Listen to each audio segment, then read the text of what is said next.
Hi, and welcome to today's episode where we dive into a crucial tool in stroke rehabilitation, the Stroke Impact Scale, or SIS. If you're a clinician, researcher, or someone impacted by stroke, this episode will provide valuable insights into how this assessment measures recovery and quality of life. My name is Gabrielle Fontenot, and I'm a student in the Doctor of Occupational Therapy program at Presbyterian College. In this podcast, I will walk you through the stroke impact scale, what it is, who it's for, how it works, and why it matters in stroke recovery.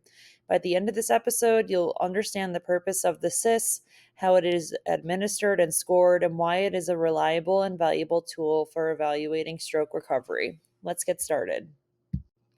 The Stroke Impact Scale is a patient reported questionnaire designed to measure function, participation, and overall quality of life after a stroke.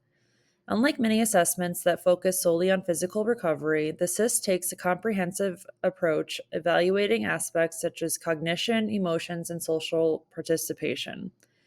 The intended population for the SIS is individuals post stroke, typically in rehabilitation settings.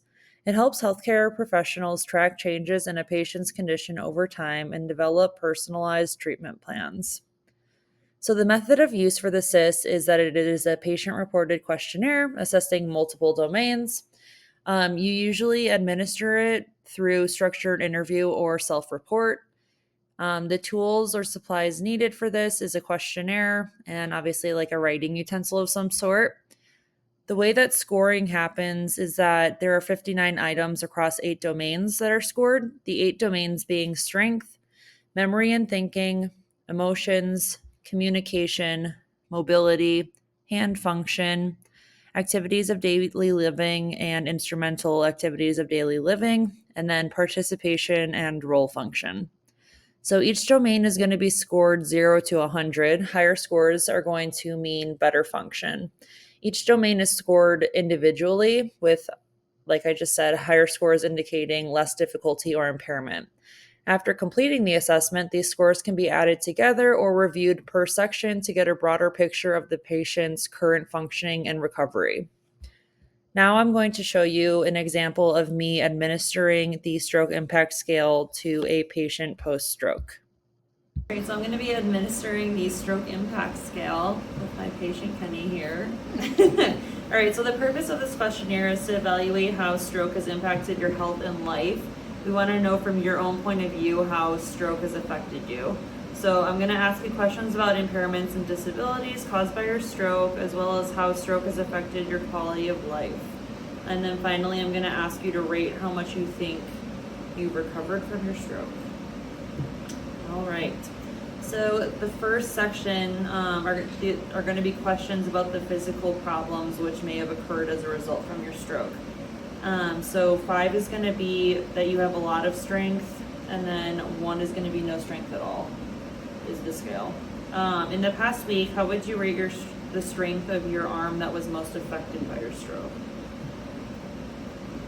Repeat that.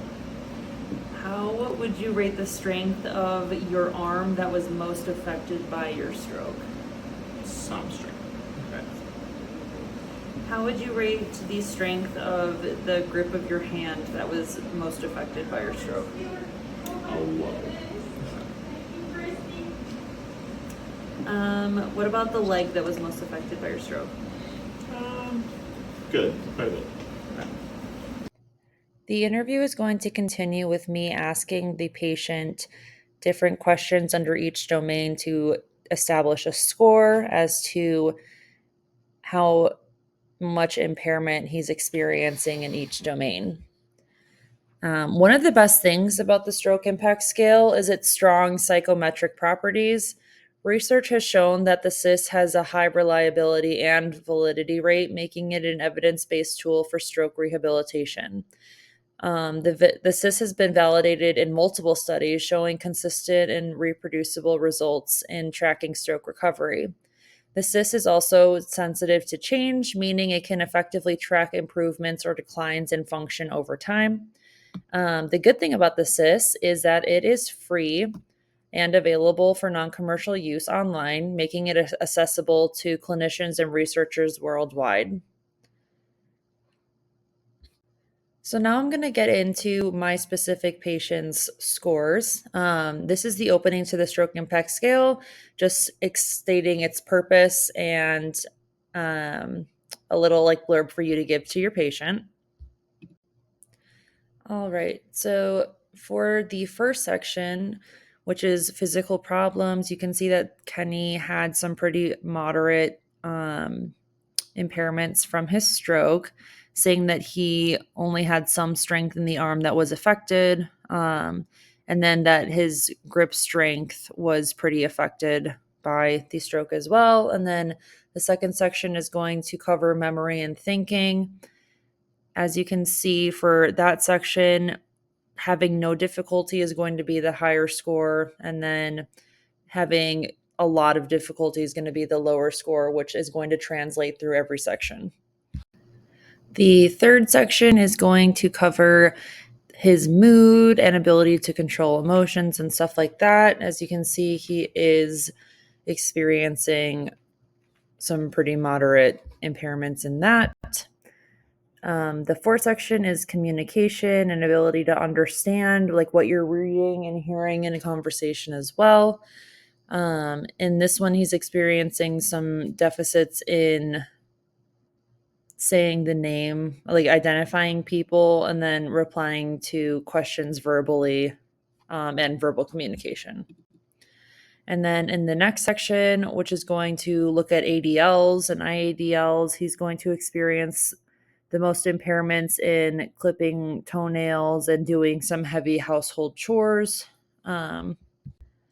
And then in the sixth section, it's looking at ability to move around and mobility and stuff like that, which he is having a hard time climbing several steps of stairs, walking fast, and like walking a block and stuff like that.